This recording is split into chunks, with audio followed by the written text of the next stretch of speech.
So now for the main recording interface, the actual court itself. You'll notice that it's laid out exactly like a real court.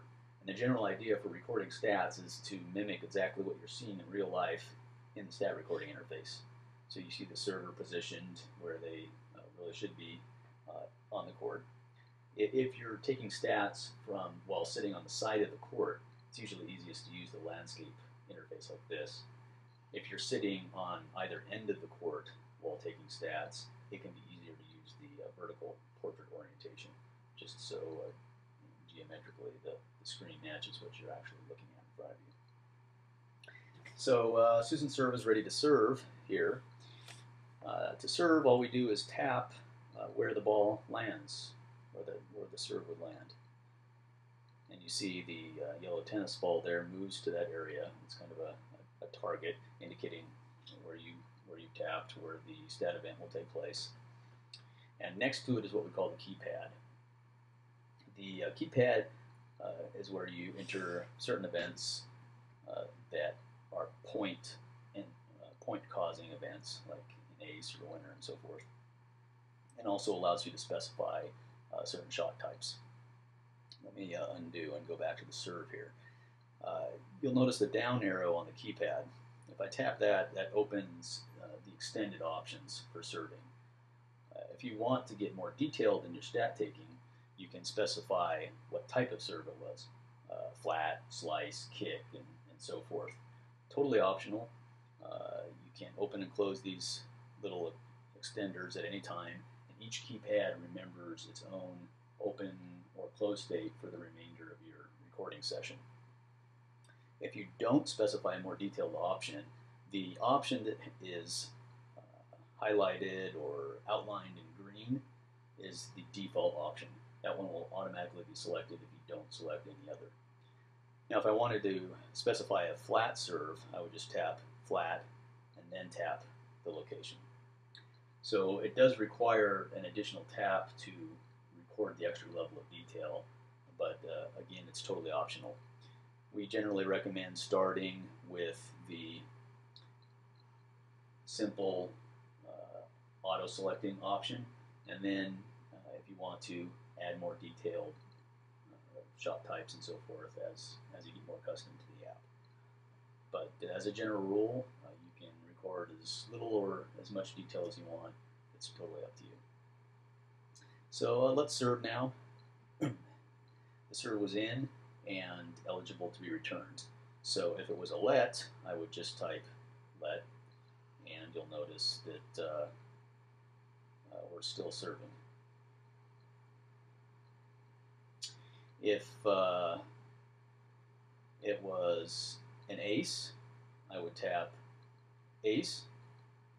The point is awarded to Susan Serve. It's now 15 love, and same thing would have happened for a winner.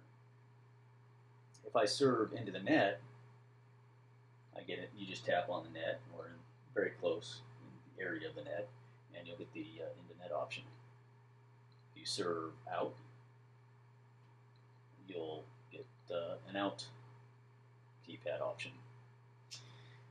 If you tap someplace that's not eligible for the current stat event, like the same side of the court as the server, you'll get a little error target indicating that that's not a valid tap location. Now, if I tap in and it's now eligible to be returned, you'll notice that the return keypad here has two hand options next to return, which is the automatic auto-select option is just a normal return type. If you don't want to worry about forehand and backhand, you can tap the hand button for that player and turn off the hand buttons. Just a little bit less clutter if you're not interested in taking that extra addition or extra level of detail for stats. But if you want to, you can turn those hand buttons on. If I want to indicate that it was a forehand return, I just tap the forehand button and then tap the location that the return goes to. You don't need to tap return and then the hand. Strictly or simply tapping the hand will indicate that it was a forehand return. So now we're into the rally. I can just, as the rally goes on, I just tap back and forth. You notice each player has a keypad that comes up, and that's recording the location of each shot in the rally. The rally keypad, if you open the extender, has a fairly long list of specific shot types: approach, pass, slice, overhead, etc. Again, totally optional. If you don't want to bother with those, you can just close that. If you do, you can open them on an as-needed basis. Same with the hands. Again, every option has the forehand and backhand buttons if we wanted to do that. If we just wanted to indicate that it was an approach shot, I could just tap approach. If I want to indicate that it was a forehand approach, I tap the hand next to approach, and you'll notice in the stat area it indicates that it was a forehand approach, and so on. And again, if you don't want to be bothered by the forehand backhand options, I can just turn those off. Again, totally up to you. In the course of the rally, if I hit into the net, tap the net, and now I'm given the option to indicate whether that error was a forced error or an unforced error. Likewise, if I hit out, I get the forced or unforced option. So let's score some points. A winner, an ace, and another ace. And so the game score was 40-love, and it indicates that Susan Serve won that game. Do I want to continue? Sure. And then we're on to the next game. Side changes, service changes, and so forth are all handled automatically given the normal rules. Again, you can override those for whatever reason if necessary. So that's the basic mechanism for recording a singles match. That the games will continue on like this until the set is over, given your chosen tiebreaker format. When the set's over, it'll ask you to confirm that. They'll continue on to the next set until the entire match is over. And then once the match is over, it'll show up in the match history list that we looked at earlier.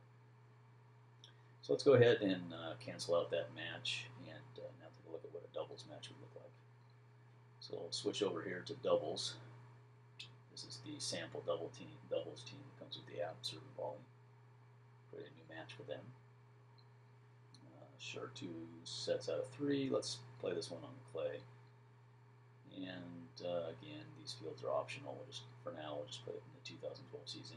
You can go back and edit any of these fields later on if you forgot to do them or didn't have a chance to do them now. Start the match. The set screen looks just as it did before. The only difference is we now have the option to specify who on the team is the first server. We'll let Susan serve first. Go ahead and start the match. You'll notice it looks pretty much identical to the singles match, except that now we have 2 players on each side. The profile area indicates the 2 players. It has both players' pictures, and it has a 1 and a 2, indicating who's player 1 and who's player 2. You can see the teams tutorial to see how to specify who is 1 and who is 2 on your doubles team. It does have significance for the recording interface. For the serving or in the scoreboard area for changing serve, you notice now I can change the server on the same side or to the other side. Recording stats for doubles is identical to recording stats for singles. The only difference is how you indicate which player the event is going to be attributed to. To record an event for player 1, you tap with 1 finger, just as you did with singles matches. So if opponent 1 is returning the serve, I just tap with 1 finger. And notice in the keypad area it indicates player 1. If it's player 2, I tap with 2 fingers. Oops. Sometimes you have to make sure your 2 fingers are pretty close together and tapping it about the same time. If you accidentally get the wrong player, you can always just quickly hit undo and then redo with the correct player. So as the rally goes on, I just tap 2 fingers to get player 2, 1 to get player 1, and so on. Notice the keypad shows the picture of the player that the stat will be attributed to, and again, that's why it can be helpful to have photos attached to your players, particularly for doubles matches. And other than that, it's just like a singles match. And that's pretty much everything you need to know for recording stats in uStat Tennis. If you have any questions, please don't hesitate to contact us at support@ustattennis.com, or check out our website, ustattennis.com, where you can sign up for our newsletter, like our Facebook page, and so forth. I hope this was helpful, and have fun recording stats.